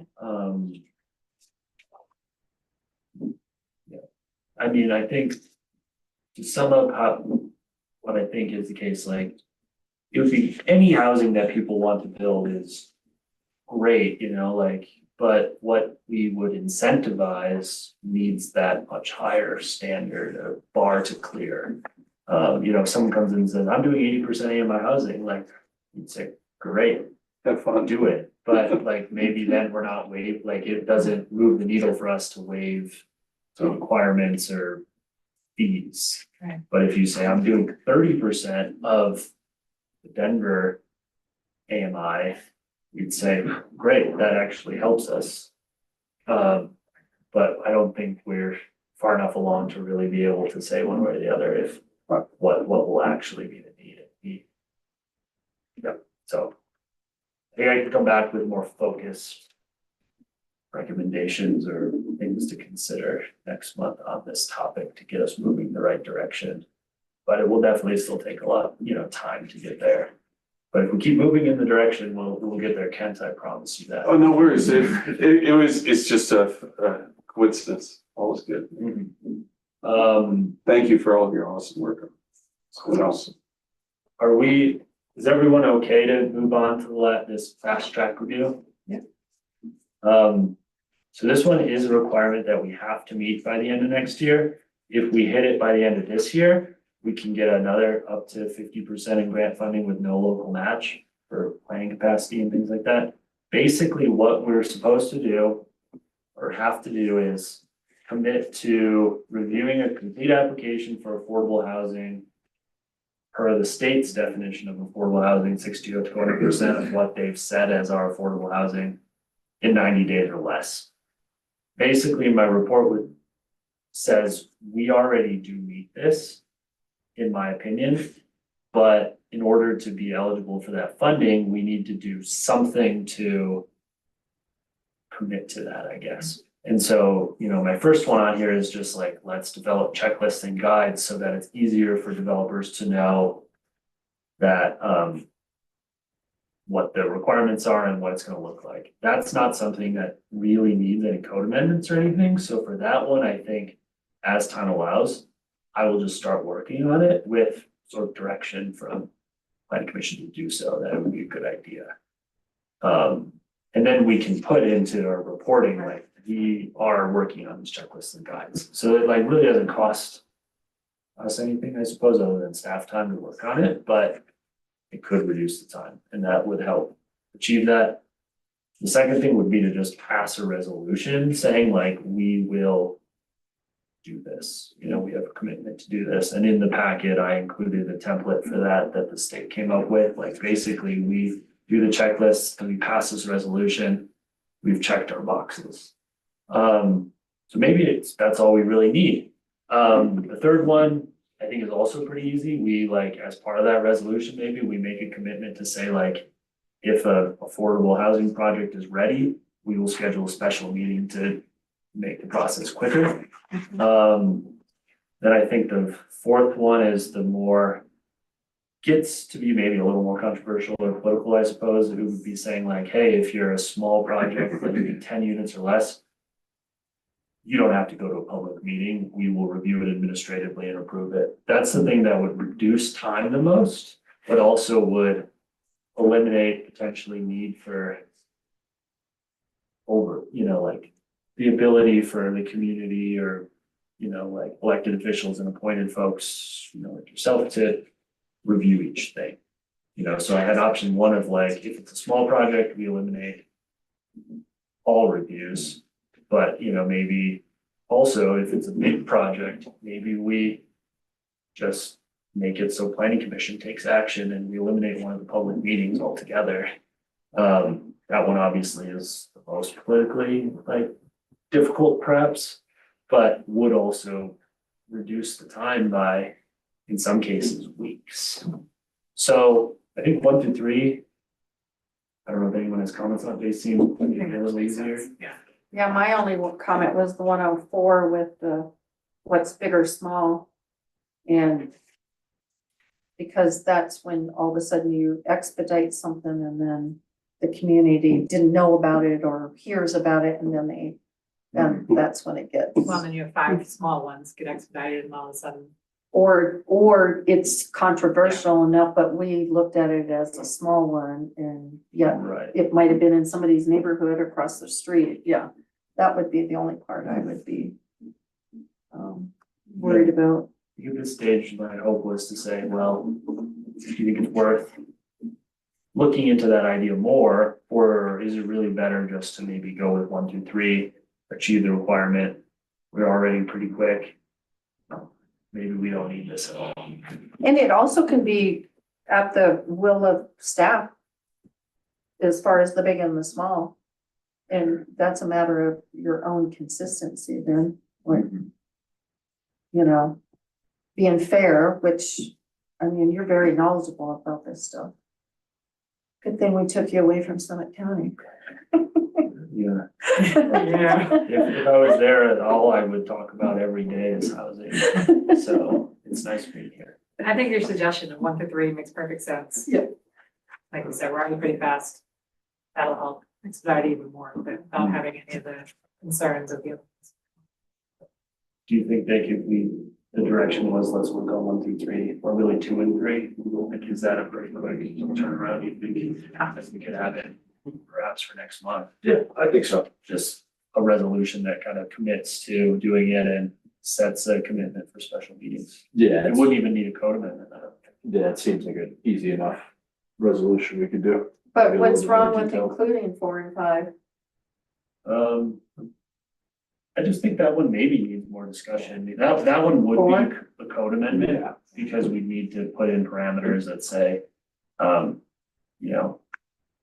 this is, like, do we just reduce these small projects so it's only reviewed administrative, Defining small and defining Kind of what I- large and all yeah. those. yeah, we can certainly do it, but I don't think we have to do it. to Maybe it's a comply. dollar amount. But then that would fluctuate too. Or maybe it's how many I just think there's units. so much more conversation to go around, and if we have a deadline to apply by a certain period of time to get the funding, like move forward with what we know we can do. How many acres? I mean, I'm just throwing out ideas of big and small. I think the number 4 is a little bit more difficult, because if it's like 8 units, right, you get an easier review. Yeah. Maybe someone's like, well, I was originally gonna bring 10 units, and now I'm only gonna bring 8, so I don't have to deal with Coming the- here, yeah. all the hassle here. Okay, it's And up all to of you a guys. sudden I was you've trying lost to 2 make it units. happen. And I'm gonna do 8 units here, then I'm gonna do another 8 units down there, another one back there, but I'm gonna pop one over here for I guess 6. the other old option, I suppose, would be like, if it's below a certain AMI, you fast track it further. You say, if it's, I mean, I don't know what. We don't have the AMI yet. Yeah. We're back to that. No, but another point too is if they were gonna do 10, but now they're doing 8, have you lost 2 or have you gained 8? Hmm. Yeah. Just throwing it out there. That is true. Because like, if for small projects especially, like, you would eliminate the need for public meeting and potentially, I don't know what the state law would say on public noticing for administrative approval. But if you could reduce the public noticing requirement, you could probably take it from, let's say, 85 days to a month, you know, something like that. So that could make a big difference. Does that really make or break a housing project?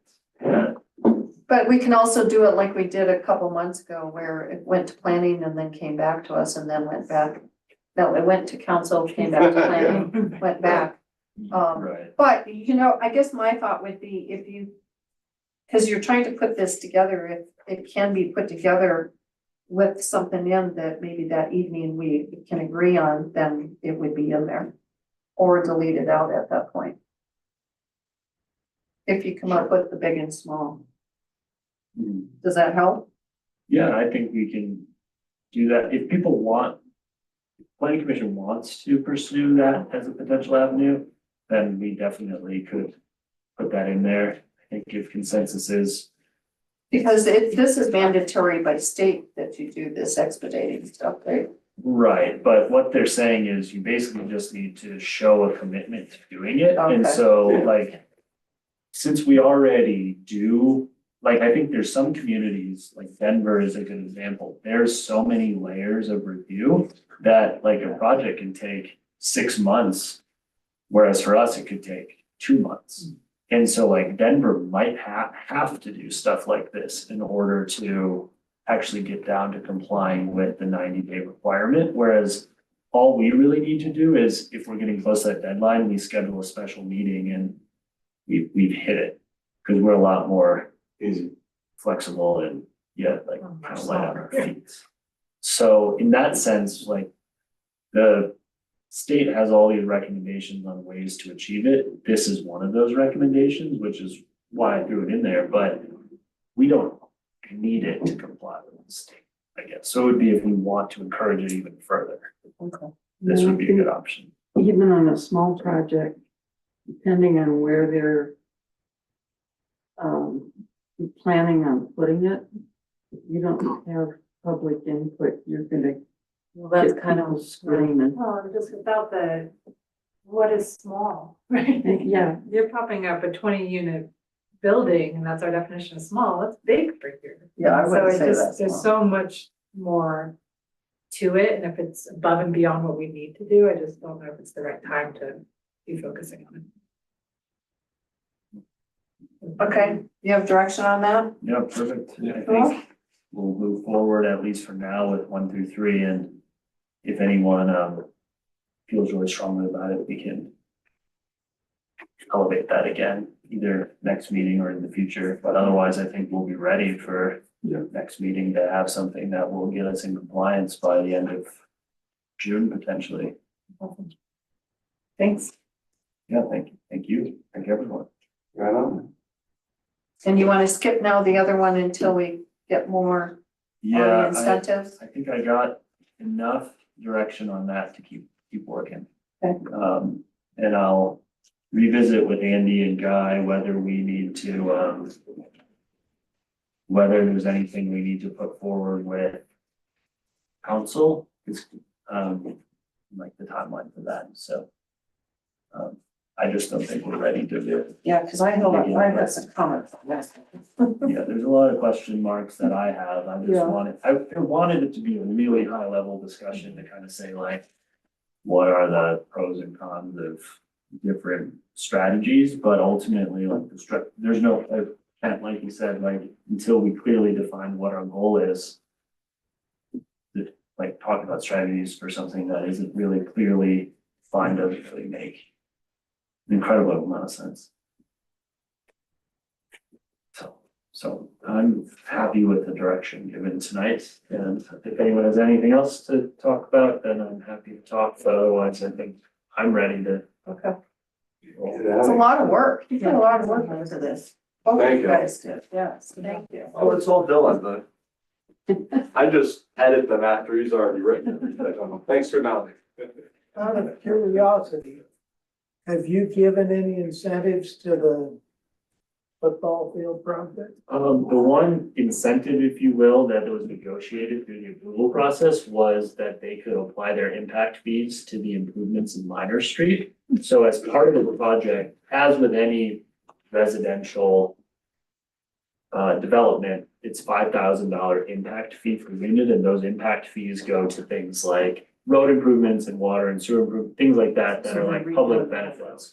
And so they, as part of their project, are required to basically turn that section of Minor Street into a 2-lane road with parking and sidewalks and all that, which was far exceeded the value of the impact fees. And so council and staff and I guess planning commission negotiated to say, we will allow you to not pay those impact fees because you're applying them to this particular project that the city doesn't have to pay for. And so that's, you know, an incentive that I think could work elsewhere, because ultimately those impact fees would be like $600,000. Right. So that's 600 that they could just apply to that public improvement directly. And that was part of their final development plan that ultimately got approved.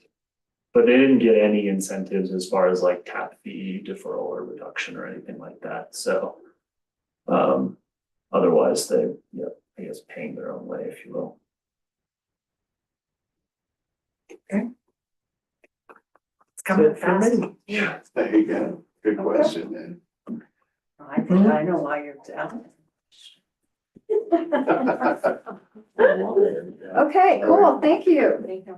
Richie and Jefferson. This was I'm the gonna work shut session. this off. All right.